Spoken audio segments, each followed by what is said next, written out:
Panginoon, kami po ay nagpapasalamat sa biyaya ng kaligtasan na pinagkaloob po ninyo sa bawat isa po sa amin.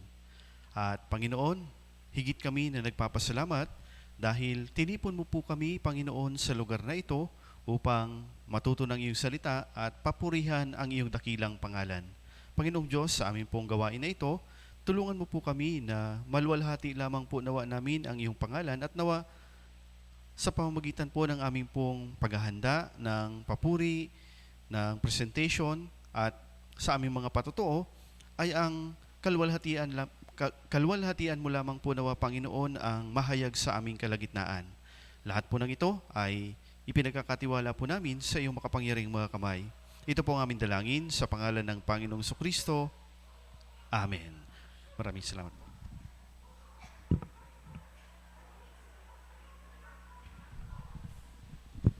Maraming salamat po, Evangelist Mark. So para po sa ating unang presentation, handa na po ba lahat? So handa nang manood o matulog? O mamaya na po yung tulog. Ano po, sama-sama po nating i-welcome Castilleos Church Brothers and Sisters para po sa kanilang presentation, speech choir at isang special praise, Laging Sasaakin. Palakpakan po natin.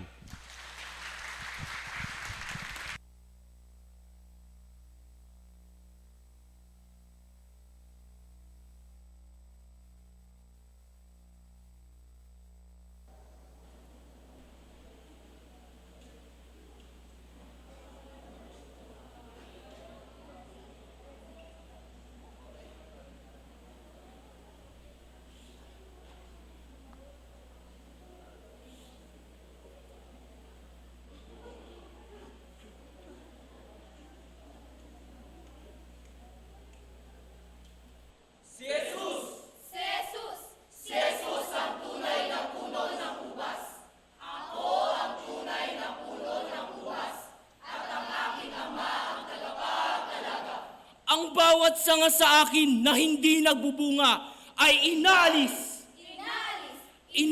niya. At ang bawat sanga na nagbubunga ay nililinis niya upang lalong magbunga. Kayo'y malilinis na sa pamamagitan ng salita na aking sinabi sa inyo. Kayo'y manatili sa akin. At ako'y sa inyo. Gaya ng sanga na hindi magbubunga buhat sa kanyang sarili, malibang nakakabit sa puno. Gayon din naman kayo, malibang kayo'y manatili sa akin. Ako ang puno ng ubas. Kayo ang mga sanga. Ang nananatili sa akin at ako'y sa kanya ay siyang magbubunga ng marami. Sapagkat kung kayo'y hiwalay sa akin, ay wala kayong magagawa. Kung ang sinuman na hindi manatili sa akin, siya'y itatapong katulad ng sanga at matutuyo. at sila'y titipunin at ihagis sa apoy at masusunog. Kung kayo'y mananatili sa akin, at ang mga salita ko'y mananatili sa inyo, hingin ninyo ang anumang inyong nais, at ito'y gagawin para sa inyo. Sa pamamagitan Ito'y naluwalhati ang aking Ama, na kayo'y magbunga ng marami at maging mga alagad ko. Kung paanong minamahal ako ng Ama, ay gayon din naman, minamahal ko kayo. Manatili kayo sa aking pagmamahal. Ay mananatili kayo sa aking pag-ibig, gaya ng pagtupad ko sa mga utos ng aking Ama. At ako'y nananatili sa kanyang pag-ibig. Sinabi ko sa inyo, upang ang aking kagalakan ay mapasa inyo, at ang inyong kagalakan ay malubos. Ito ang aking utos, na kayo'y magmahalan sa isa't isa, gaya ng pagmamahal ko sa inyo. Walang mahigit pang dakilang pag-ibig kaysa rito na ibigay ng isang tao ang kanyang buhay dahil sa kanyang mga kaibigan. Kayo'y aking mga kaibigan. Kung ginagawa ninyo ang mga bagay na aking iniutos sa inyo. Hindi ko na kayo tatawaging mga alipin, sapagkat hindi nalalaman ng alipin kung ano ang ginagawa ng kanyang Panginoon. Ngunit, tinatawag ko kayong mga kaibigan sapagkat ang lahat ng mga bagay na narinig ko sa aking Ama ay pinaalam ko sa inyo. Ako'y hindi ninyo pinili. Ngunit kayo Itinalaga ko kayo upang kayo'y humayo at magbunga, at ang mga bunga ninyo'y mananatili. Upang ang anumang inyong hingin sa Ama sa aking pangalan ay ibigay niya sa inyo.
Maraming salamat po sa mga kabataan natin mula sa Castilleos Church. Napakahusay, ano po. So gising na tayo, ano?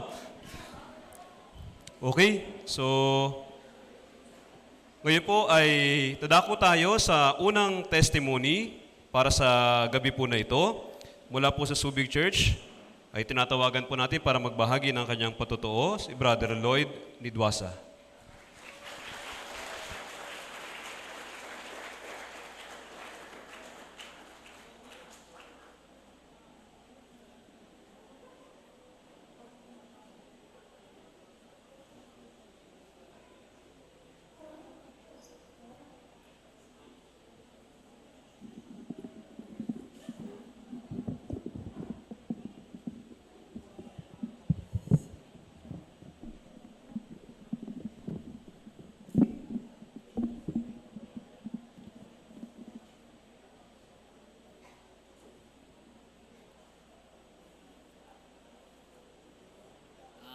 Magandang gabi po sa ating lahat. Magandang gabi rin po mga pastor at evangelist. Ako nga po pala si Brother Lloyd ng Subic Church na ligtas po ako noong April 1, 2021 sa pamamagitan ng banal na dugo ni Kristo na dumanak sa krus at nagalis ng lahat ng aking mga kasalanan.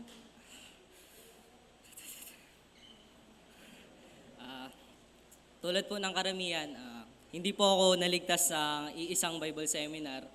Matagal na po ako nagsisimba sa nakikinig ng mga Bible seminar simula pagkabata po. Parang wala pa sa isip ko na isa puso yung mga naririnig ko noon. Kumbaga, parang nasa isip ko pa lamang po ay noon ay puro laro lamang po kapag iniimbitan po ako sa Bible seminar. Imbis na po na nasa sermon hall po ako, parang sinasama ko pa po yung mga tropa ko na na pumunta po sa mga babies room para maglaro, manood lamang po ng mga cartoons ganun. Lumaki rin po kasi ako sa Katoliko na nakasanayan ko po na gagawa ka lang ng mabuti ng mga mga banal, na gagawa ka lang na mabuti sa kapwa mo, magdadasal ka lang, mananampalataya ka lang, sisimba ka lang. Tuwing linggo, mapupunta ka na sa langit, isa ka ng mabuting tao. Pero nagkamali po ako doon na napagtanto ko na simula nung unawaan ko yung salita ng Diyos na nalaman ko kung ano ako sa harap ng Diyos, na ako pala isang lubang makasalanan na karapat-dapat na masunog sa impyerno.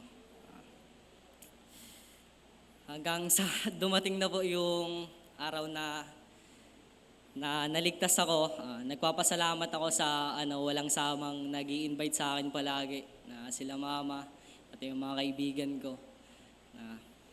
Lagi nila akong sinasama sa church para makinig ng Bible seminar, ng mga Wednesday sermon, pero wala pa rin talaga sa puso ko. Pero nung medyo nagka-edad na, medyo nakakaintindi na ng mga salita, doon ko na po talaga naunawaan na nagpapasalamat ako sa tiyaga nila sa akin. Ayun. Nagpapasalamat ako sa kanila kasi naintindihan ko na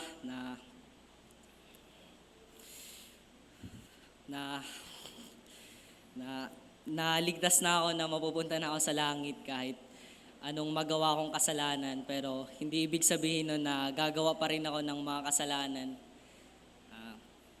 Kasi may palo pa rin yung Diyos. Yung unang taon ko po bilang ligtas, medyo clueless pa po ako, parang hindi ko pa po alam yung gagawin.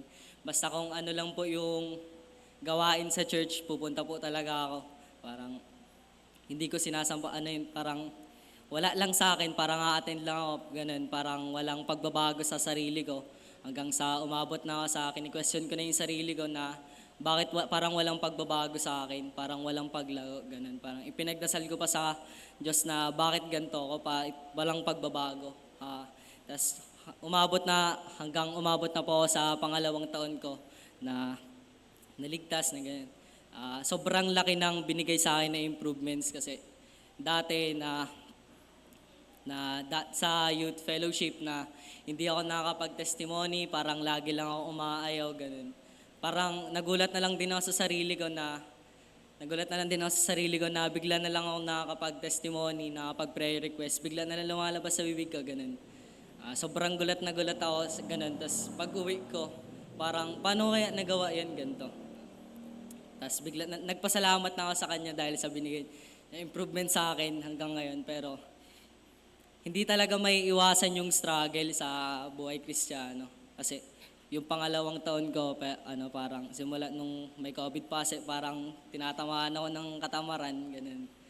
Kasi yung schedule ng youth fellowship parang hapon, para oras ng sarap ng tulog o ganun. Minsan pag sinasabi ko, attend ako, ganun. Tapos kapag nahanginan ako, ganun, napasandal ako sa kama, ganun, napahiga, bigla na lang makatulog, ganun. Hanggang sa pagising ko, wala na, tapos na nauwi na yung mga kasama ko. Ginigising na pala nila, hindi ako nakasama. Ayun, pinagsisisihan ko yun na ganun yung nangyari sa akin. Pero ngayon bumabawi naman na nakakatin lagi, ganun. Lalo na yung sa 4 Wheels of Christian Life, yung sa evangelism tsaka sa prayer, yun po talaga yung problema ko sa akin. Sa prayer, parang imbis na tumagal ng 1 minuto, parang hindi pa rin po talaga umaabot. Nasa 30 seconds lang po minsan, ganun. Parang nagdadasal lang minsan pagdating sa church, pagkakain, ganun. Pero sa bahay, parang wala na naman. Balik na naman sa normal, ganun. Pati sa evangelism, nagpapasalamat ako kasi nung Youth Bible Seminar kami, nung nag-evangelism na kasama ako. Nung unang araw, medyo nahihiya pa ako kasi first time kong evangelism yun. Hindi ko alam yung gagawin, hindi ko alam kung paano mag-approach ng tao, kung anong sasabihin sa nila. Pinagdasal ko sa Diyos yun na sana tulungan niya ako sa pangalawang araw ng evangelism.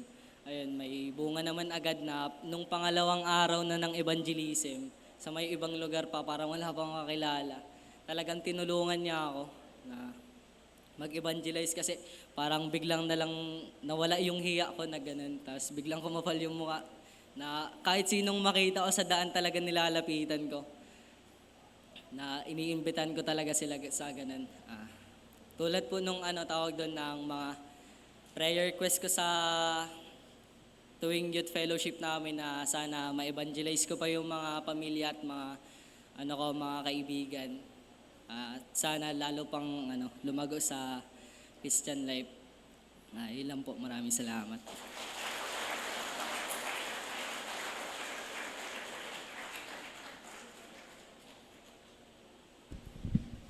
Maraming salamat, Brother Lloyd. At para naman po sa ating pangalawang presentation, ay naghandog po sa atin ng special praise yung atin pong mga kapatid mula sa San Narciso Church Choir. Ang kanila pong awitin, special praise na pinamagatang Save. Tinatawagan po at palakpakan natin San Narciso Church, brothers and sisters.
Maraming salamat po sa mga kapatid natin from San Narciso Church. At ngayon naman po, para sa pangalawang testimony natin sa gabi na ito, magmumula naman po sa Bani Church, tinatawagan po at palakpakan po natin, Sister Elaine Tubale.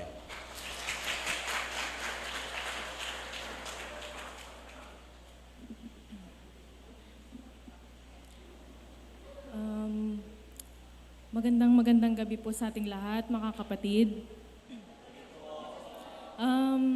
Unang-una po sa lahat, nagpapasalamat po ako sa Panginoong Diyos kasi iningatan at ginabayan niya po tayo dito ngayon na makarating po sa church upang magdaos at makisama po ngayon sa Young Adult Retreat. At masaya po ako kasi isa po ako sa nakisama at nakadalo po. Masaya rin po ako na makita po kayong lahat. Ako nga po pala si Sister Elaine. Natanggap ko po yung kaligtasan noong January 29, 2021 po sa pamagitan ng napakadakilang biyaya ng Panginoong Diyos na nagdanak po si Jesus ng kanyang dugo upang tubusin po lahat ng aking kasalanan. Tinubos niya po lahat ng aking kasalanan, past, present, and future po. Ayun po. Nagpapasalamat po ako kasi sa biyayang ito, ito po yung dakilang natanggap ko na regalo sa buong buhay ko. At ayun nga po, bago po ako naligtas, sumasama at dumadalo na po ako sa church. Sumasama na po ako sa mama ko na makinig po ng salita ng Diyos. At yun nga po, nataon rin po talaga na umaattend po ako sa church nang hindi pa po pala ligtas. At ayun, talagang naunawaan ko na sa marami pong taon talaga taon rin po na isa akong mapagkunwari po sa harapan ng Diyos na which is talagang ito po yung mga araw na nasayang ko, imbis na yun po,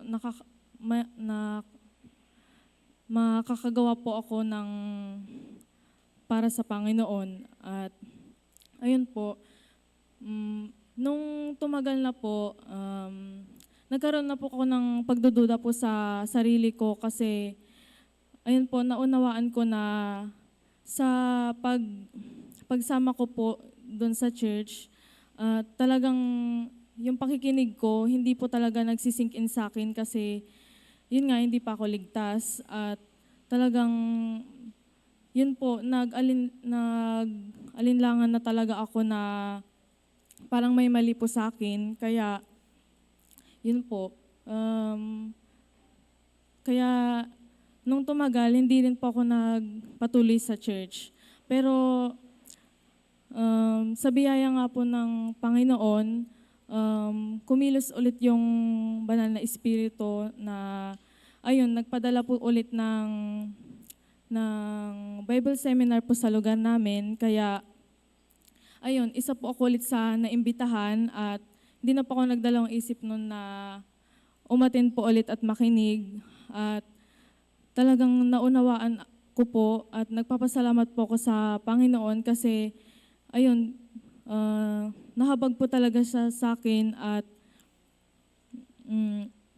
ayun, pinagpakumbaba niya po yung puso ko na ayun, buksan at yung isip ko po buksan ng Diyos. At ayun po, naunawaan ko po yung naisa po talaga akong hamak at nagkaroon po ng takot nun sa puso ko kasi ayun,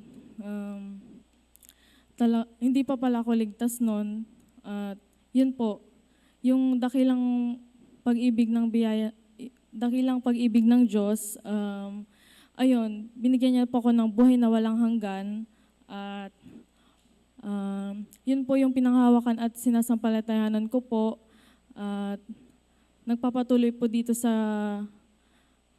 gawain para sa Panginoon. At hanggang po sa nagamit po ako ng Diyos, binigyan niya po ako ng magandang ministry at sa pamamagitan po nito, yun nga po, nakakapagpatuloy po ako sa gawain sa church, sa mga fellowship po, nakaka-attend na po ako at yun, nagiging silbi rin pong gabay po para sa mga kapatid. Ayun. Tsaka, yun po, naunawaan ko po na ang Christian life po pala, hindi po ganun kadali kasi, ayun, hindi naunawaan ko noon po na hindi ako isang tunay na ligtas kung wala po akong kinakaharap na pagsubok. At yun nga po, yung pagsubok na po ito, binigay po sa akin to ng Diyos na alam ko po sa sarili ko na wala po akong ibang lalapitan at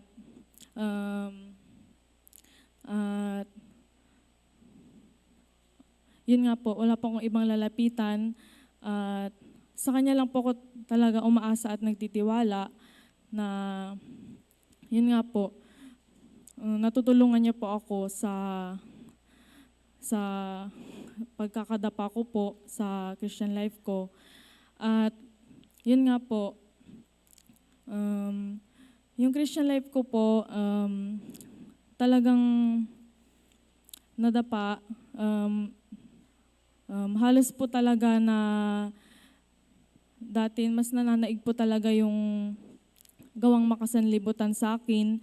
At halos dati po may iiyak po talaga na para lang po makabalik ako sa church. Yun po yung mama ko na talagang hindi po sila sumukob na magpatuloy po ako ulit sa church. At yun po, nagpapasalamat po ako sa mga kapatid. At yun po, lubos po akong nagpapasalamat sa Diyos kasi dahil po sa, yun nga po yung biyaya niya, nandito ako ngayon at sa pamamagitan po nun, nagagawa ko na po talagang yun, manalangin po talaga yung importante. Kaya rin po ako nagpapatuloy kasi yun nga po, may pangako po yung Diyos na yun, manampalataya ka sa Panginoong Hesus at maliligtas ka, ikaw at ang iyong sambahayan. Kasi may pamilya pa po akong hindi ligtas at yun po yung dahilan kaya hindi po ako sumusuko na ipanalangin sila at hindi lang po sa akin, sa ating lahat po. Ayun po, ang resolution ko po ngayon, hindi na po maging dati na papanahon lang po yung paggawa ko para sa Panginoon, kundi po magsakripisyo pa po ako at magkaroon pa po ako ng eagerness na pag-aralan po ng mas malalim yung Biblia at lalong-lalo na po sa pag-evangelize. Ayun po, magkaroon pa po ako ng bunga. Ganon din po sa ating lahat. Prayer request na lang po na maging mapagkumbaba lang po tayo. Sumunod lang po sa kalooban ng Diyos. Ayun po. Yun lamang po at maraming salamat po. Magandang gabi po muli.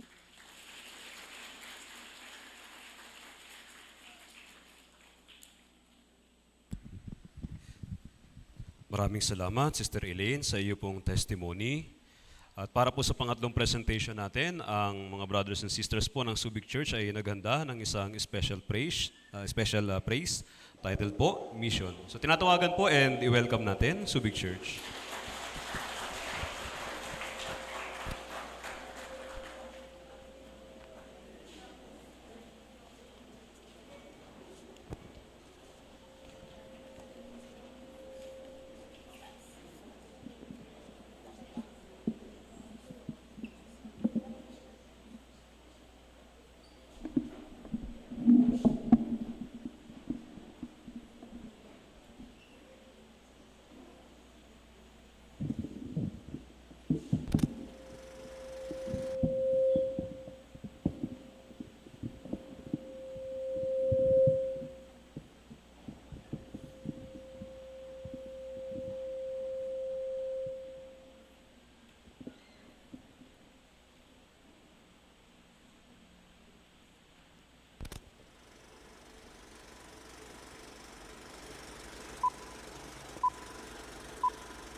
Zach, you're a Christian.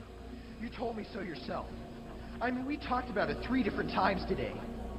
Kelly brought it up, and you laughed it off. Coach Adams brought it up, and you changed the subject. I mean, it came up right before the wreck. Well, the question I can't get out of my mind is this, Zach. Why haven't you ever told me about how to become a Christian?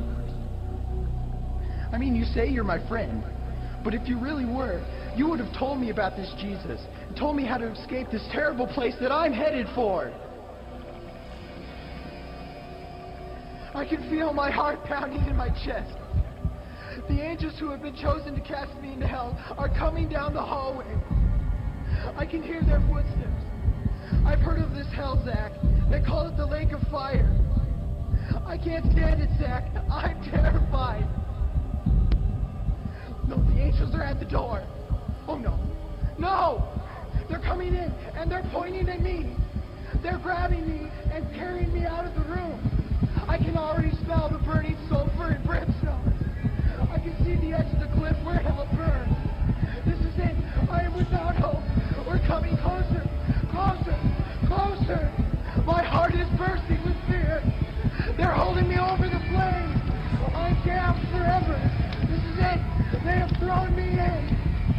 Fire, pain, hell. Why, Beth? Why didn't you ever tell me about Jesus?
Thank you po, brothers and sisters ng Subic Church.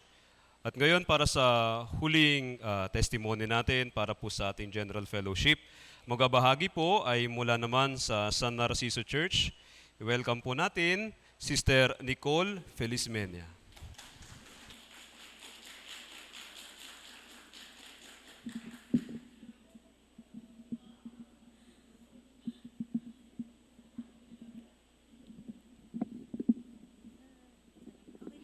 Thank you po. Okay na. Thank you po. Magandang gabi po sa ating lahat mga brothers and sisters. Ako po si Sister Nicole and naunawaan ko po yung tunay na kaligtasan noong May 3, 2019. So una po sa lahat, nagpapasalamat po ako sa Panginoon kasi naka-attend po ako ulit this year ng Young Adult Retreat, which is dati hindi ko talaga nagagawa due to, lagi ko sinasabi, academic reasons. So, naligtas po ako sa pamamagitan ng family ng tita ko. During 2019, nagbakasyon po kasi ako sa kanila and that time, nagkaroon ng Bible seminar sa mismong bahay nila. And actually, muntik ko pong hindi natapos or napanood, napakinggan yung 4th and 5th session, which is yung mga pinaka-important pa kasi nagkasakit yung papa ko noon and nasa Subic po yung time na yun and taga San Narciso ako, pinapawi ako sa Narciso nung time na yon. Tapos dahil nga importante yung last 2 sessions, sinabihan ako nila tita na wag mo na ako uwi. And noong una medyo hesitant po talaga ako pero pinagpatuloy ko and that's why nandito ako. Naligtas po ako sa, ito po yung salvation verse ko. Nakasulat po siya sa Efeso chapter 1 verse 7. Sa kanya meron tayong katubusan sa pamamagitan ng kanyang dugo na kapatawaran ng ating mga kasalanan. Sa pamamagitan po ng dugo at biyaya ng Panginoon, naligtas po ako. And nakakayaman po pero nung mga unang taon ko, para po akong kabote ako sa church kasi since taga San Narciso ako and nandito sila tita sa Subic noon, nandito sila sa Castellaos nagchi-church, bibihira po ako nakakapunta and syempre college, sa iba po ako nag-stay. So talagang madalang po ako maka-attend. During pandemic naman po, kahit 'di ba syempre sa bahay lang yung nag-stay. Pero dahil nga, ang lagi kong rason ay busy, maraming projects, maraming gagawin. Ganun yung laging maririnig sa akin kahit lagi akong sinusundo noon. And even yung mga kapatid ko, lagi silang uma-attend. Tapos ako nagpapaiwan kasi nga maraming ACAD works, ganon. Tapos, but everything changed po. Simula last year, naalala ko pa yung last New Year's retreat. Ito po yung pinaka-naalala ko na parang change of na sa akin. Na sobrang hiya ko nun kay God and sa sarili ko na ang tagal ko na pero naglalak ako sa effort para sa gawain niya. Uma-attend po ako pero nakadepende sa availability na meron po ako. Kumbaga kapag convenient lang. Tapos yung time ng fellowship po ng kabataan, dun sa building po na yon, sabi ko sa sarili ko noon, dapat ang maging goal ko, someday ako yung isa sa kabataan na tatayo sa harap po para mag-testify. Tapos po, akala ko po talaga noon sobrang busy lang ako, kaya parang imposible na makasama ako sa gawain ng Panginoon. Tapos at the same time, hindi ko mapabayaan yung pag-aaral ko, which is mali pala. Choice ko lang pala yun. Kasi recently, comparing sa naging schedule ko during pandemic, mas busy ako ngayong 4th year dahil sabay-sabay yung thesis and projects ko po sa school. Parang imposible po talaga pero recently nag-church po ako. Kasi yung time ko dapat allotted doon. Tapos amazingly, umaayon yung mga gawain sa labas ng church. Hindi ko pa rin po napapabayaan yung pag-aaral ko. It is just a matter of prioritizing God more than the worldly things kasi aayon sa'yo yung mga bagay kung lalakad ka nang naaayon sa plano niya. Life that is not or barely centered to God is hard. Dati every time na nahihirapan ako, yung prayer ko nakafocus sa paghingi ng gabay at tulong sa Diyos.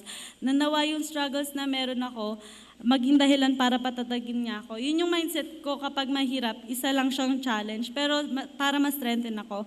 But recently sa isang sermon, ang sabi, siyasatin ng sarili kasi hindi lahat ng hirap ay pagsubok, bagkos, disiplina. Doon ko na pag-isip-isip. Oo nga, no?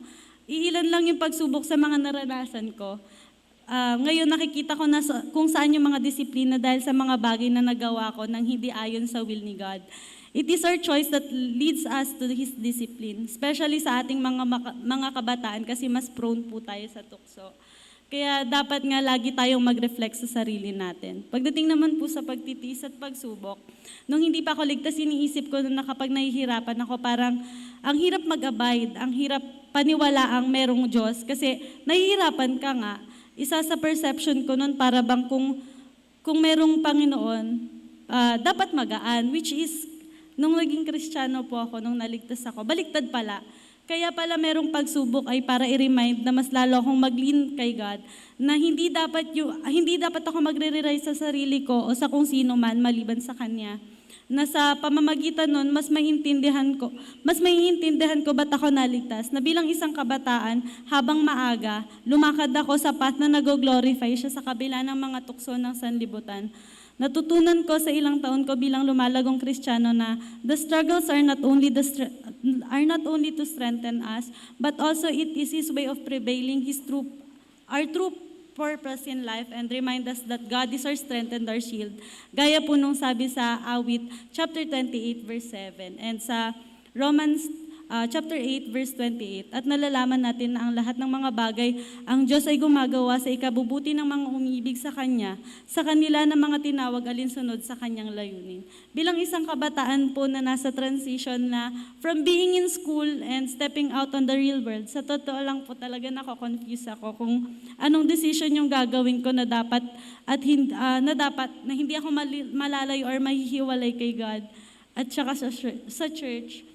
At the same time, magambanan ko yung responsibility ko po sa family ko. Kasi po, isa po sa goal ko yun yung,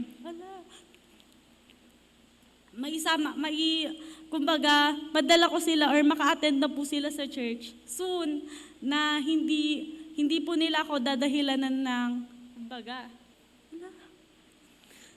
busy sila, may work sila, kailangan nasa church sila kasi nandun din kami. Nandun yung tunay na kaligtasan, yung katotohanan. So yung prayer ko po palagi ngayon, nawa sa journey ko, hindi ako mawala at naniniwala ako at nananampalataya ako na hindi ako pababayaan ni God. Sabi nga sa John chapter 15 verse 7, kung kayo mananatili sa akin at sa mga salita ko'y mananatili sa inyo, hingin ninyo ang anumang inyong nais at ito'y gagawin para sa inyo. Yan po yung verse na nagpapalakas sa akin. And yung baon ko po araw-araw is pananampalataya at pananatili sa katotohanan. Kasi po, naniniwala ako po na sa pamamagitan ng dalawang bagay na yon, may aalay yung buhay ko, yung buhay ko na lumakad ng banal gaya ng sa Panginoon. At doon, mararamdaman ko yung satisfaction, contentment, peace and happiness na hindi ko makukuha sa ibang bagay sa mundo, maliban lang po dito sa pananatili sa church. Tapos magpe-prayer request na lang po ako na nawa, mas magamit pa po ako ng Panginoon sa lahat ng gawain niya, and yung lagi ko pong pinagpe-pray na naririnig lagi ng mga kabataan sa San Narciso Church, na nawa ipag-pray natin yung isa't isa na patuloy na magpatuloy at sama-samang lumago sa buhay Kristiyano hanggang sa pagbalik po ng Panginoon. Salamat.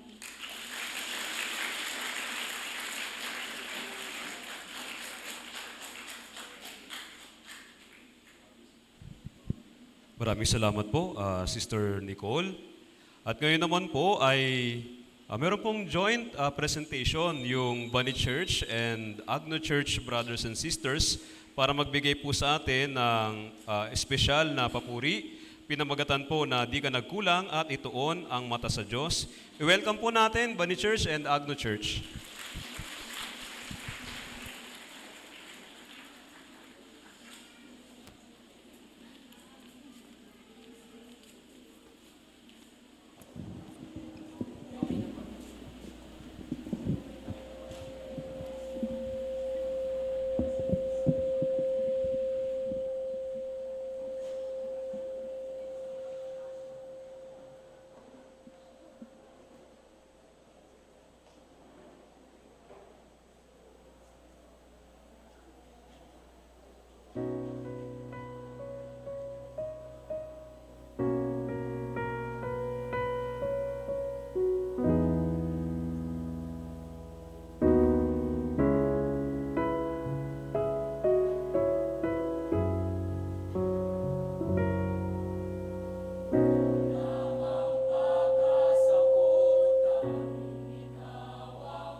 Maraming salamat po sa mga brothers and sisters natin mula sa Bani Church at sa Agno Church.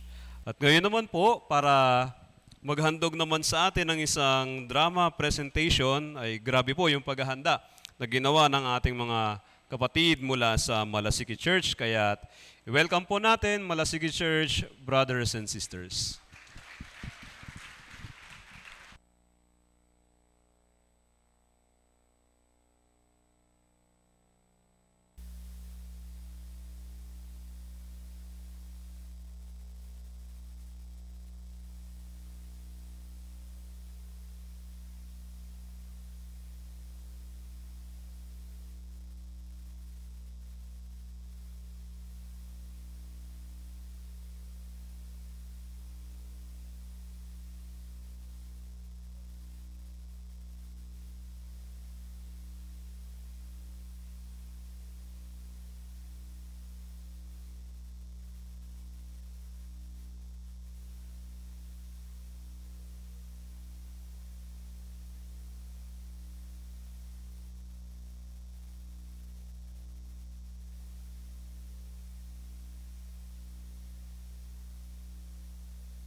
Panginoon, alam po namin na nagkamali kami. Subalit nais po namin makapanumbalik. Pakiusap, gamitin niyo kaming muli.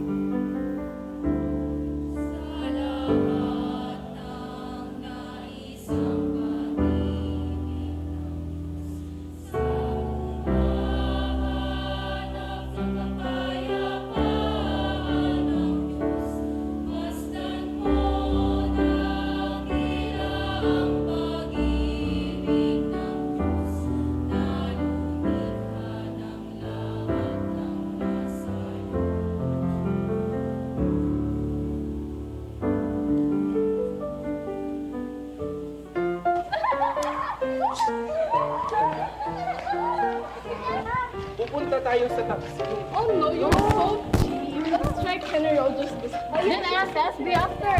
Yeah. SB. Let's G. Let's go. Tara, tara, tara.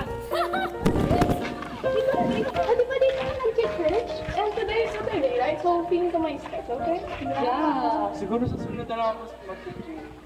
Labas muna tayo, libre ko dala nyo. Yeah.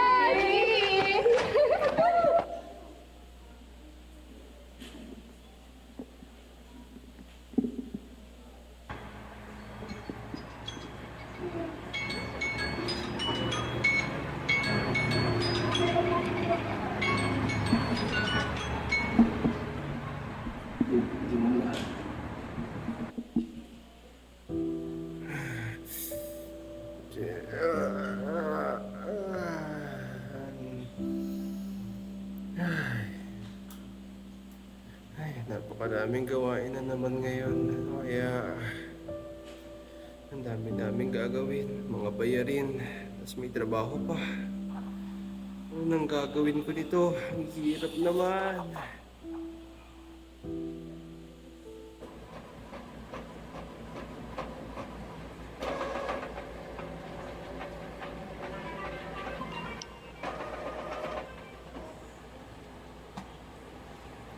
Ay naku, puro na lang gawain sa school. Wala na ba talaga akong kapahingahan? Gusto ko rin sanang sumaya. Hays, hanggang kailan ba ako ganito? Sakit na ng ulo ko. Ah, sakit. Ay, puro na lang ako aral. Ay, naku, nakakasawa na rin uminom ng gamot. Kundi lang sana ako pinag-aral ni mama ng doktor. Ay, sana napakarami kong oras sa kanya. Kailan ko kaya ulit siya makikita? Kailangan ko ng yakap sa kispirin niya.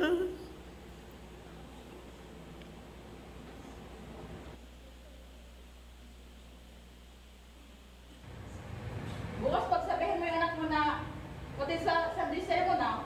Oo. Sige, bukas na lang ulit ha. Nay, nandito na po ako. Manok po. Nay, manok po. Bakit hindi ka lumating sa fellowship nyo? Saan ka galing? Siguro, kasama mo lang ng mga kaibigan mo. Paminsan-minsan lang naman, Nay. Hindi niyo pa ako payagan. Ba't? Actually, gusto mo pa nakita mo sa nanay mo, ha?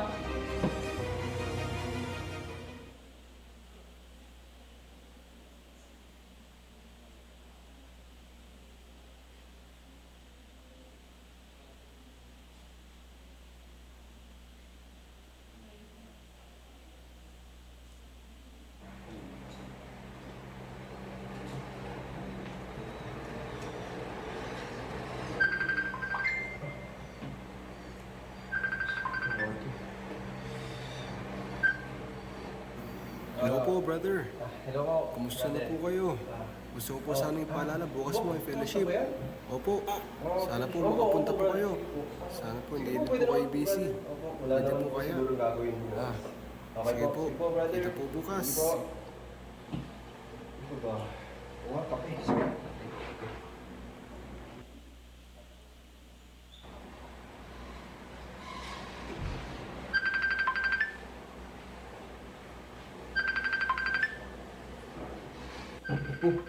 Tumutawag si boss. Yes, hello po, boss. Hello. Yun ang project bukas na daw ipapalabas. Bukas na. Tignan po. Kailangan matapos na natin yun. Tapusin na po. Bukas, Sige po. mama ka din. Kailangan kita dun sa project para mag-present. Pero bossing, Ay, hindi pwedeng pero. Kailangan kita doon. Sige. Pumunta ka. Hindi po. Sige po. Hindi na po. Wala na pong pumuntahan. Sige po. Yan, mabuti yan. Sige po. Sige po, bossing. Sige.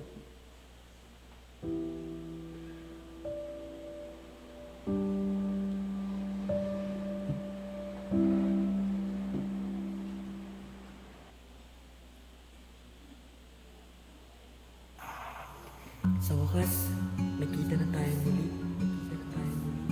Miss na kita eh. Alam mo, kasing ganda mo yung mga bulaklak dito. Nakaka-relax ng pagmasdan. Gaya mo. Patingin nga ng isang sulyap na nakaka-relax mula sa lagdag ko. Ay!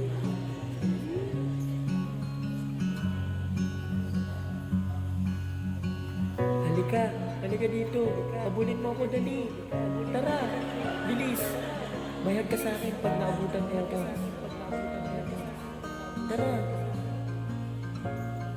Napakasaya ko talaga magkasama kita. Ikaw lang ang tanging kasiyahan ko. My love, my life, my only love. Ay,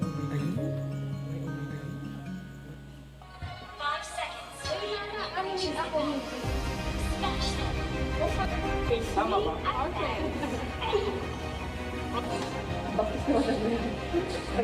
Wala talaga naman na yung tumato. Wala na, kaya. Nandito TV. Hindi ba ako bigyan ng... So, ito niya ko. Tawa na!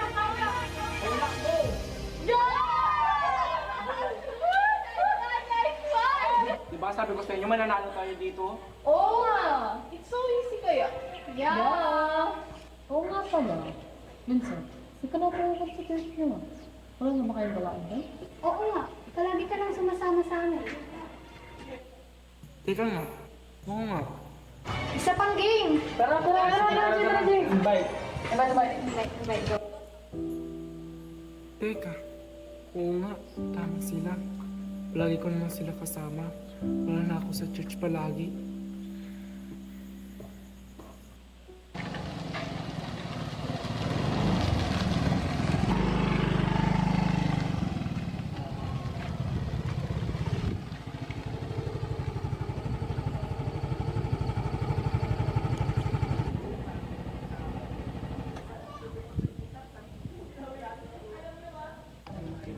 brother pala to. Hello po, brother.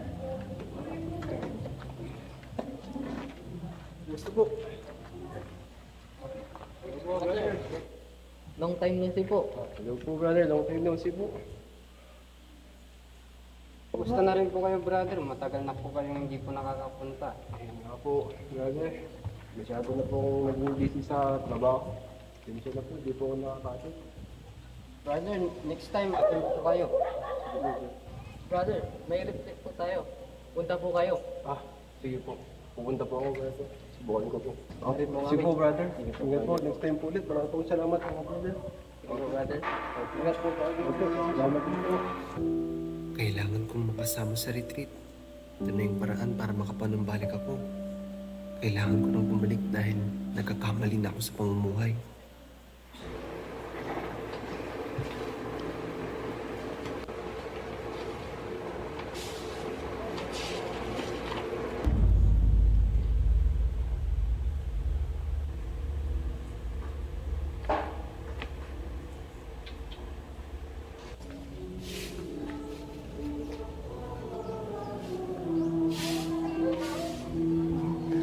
Ariel! Ariel! Ariel!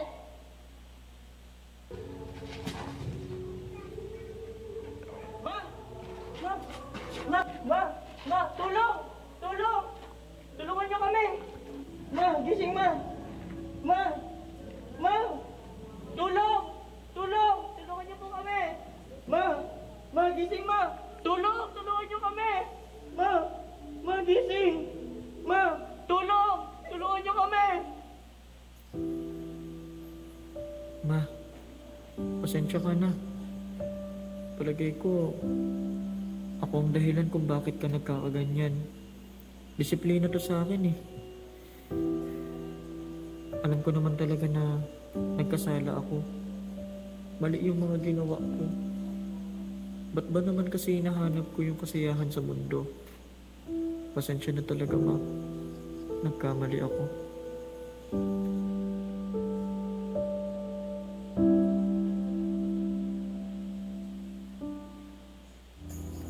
Kailangan ko nang makabalik. Kailangan ko nang makaiwas. Baka malaman ako ng mundo. Tama. Babalik na ako.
Parang managod ka. Pasensya na po, brother. Alam ko po matagal ang mga kapatid. Pag dumadaan po ako sa church, kasama ko po mga kaibigan ko. Iniiwasan ko pong pumunta. Pero, narealize ko po na mali yun. Gusto ko na pong makabalik. Paano ko po kayang magagawa? Brother, hindi ko din alam kung paano. Pero isa lang ang sigurado ko. Kapag umatin ka ng youth retreat, ay makakapanumbalik ka sa church ng tuluyan. Ay, sige po, brother. Brother Ariel! Hoy, brother! Gusto ka na, brother? Okay ka lang po ba? Ayun nga po, brother. Actually, kagagalit ko lang po ngayon dyan sa ospital. Si mama ko kasi himatay ng nakakaraang linggo. Oh? Opo, brother. Actually nga po, brother, pakiramdam ko talaga disiplina ko sa akin. Gawa ng hindi na nga po nakakapagpatuloy dito sa church. Nalulungkot din po talaga ako ngayon, brother. Gusto ko na rin po talaga manumbalik. Ang sakto. Kasasabi ko lang kay Brother Vincent, may paparating na retreat. Ay, opo. Sana makadalo rin po kayo. Hindi ko rin alam, brother. Pero gaya ng sinabi ko kay Brother Vincent, umaasa kami na pag umatin tayo doon, malalaman natin yung sagot. Sige po, brother. Dadalo po ako.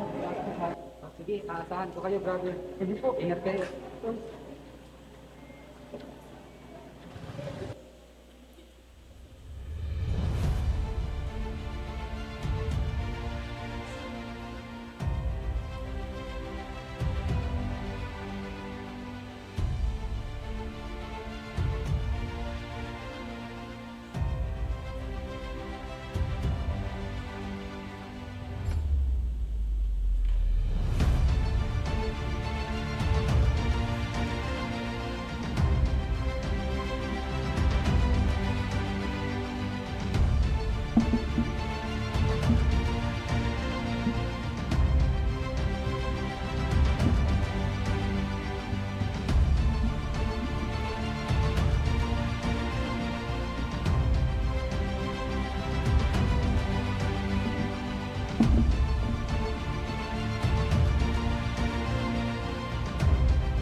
Kapayapaan ko, ito'y kaloob ni Kristo. Kahit na dumagsa ang mga pagsubok, puso ko'y mapayapang lubos. Jesus ay laging nasa akin sa lahat ng oras ay susundin. Di niya ako iiwan at nangako siya. Ako'y sasaino kailan pa man. O banal na diwa, dulot mo'y katyakang, kay Kristo'y may kaligtasan. Buhay ko'y lalago sa iyong kalinga, at magbubunga ng sagana.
Napakaraming salamat dito po sa ating mga brothers and sisters mula sa Malasiki Church.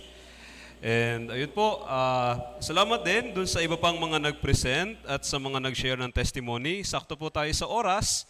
And para po pasalamatan din yung Panginoon para sa lahat ng biyaya na natanggap natin sa pamamagitan po ng ating All Together Fellowship, ay pangungunahan po tayo ni Evangelist Carlo de Ramos para po sa ating closing prayer.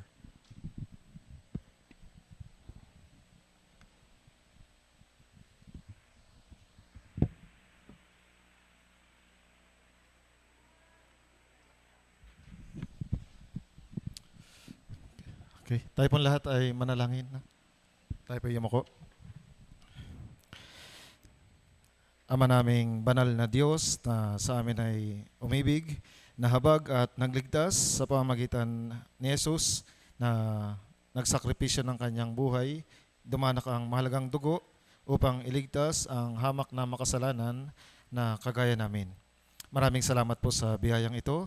At ngayon sa Young Adult Retreat, kami punong-puno ng biyaya na natanggap. Una sa salita ng Diyos at ngayon sa General Fellowship. Maraming salamat po. Nakakuha kami ng kalakasan mula sa mga nag-testimony at umawit at nagbigay ng drama. Dalangin ko, Panginoon, na hindi lamang ito aming narinig at nakita, nawa ito'y tumanim sa aming mga puso at magpasya ang bawat isa sa amin na mabuhay ng may katapatan sa inyong harapan. Dalangin ko, Panginoon, sa mga natitira pang activity sa Young Adult Retreat na ito, nawa ay buksan pa rin ninyo ang aming mga puso, ang aming mga mata at pandinig upang mas mabusog po kami ng inyong salita. Maraming salamat po hanggang sa matapos. Patuloy kaming sinasamahan at ginagabayan ng Espiritu Santo. Ito po ang aming dalangin sa pangalan ni Jesucristo. Amen.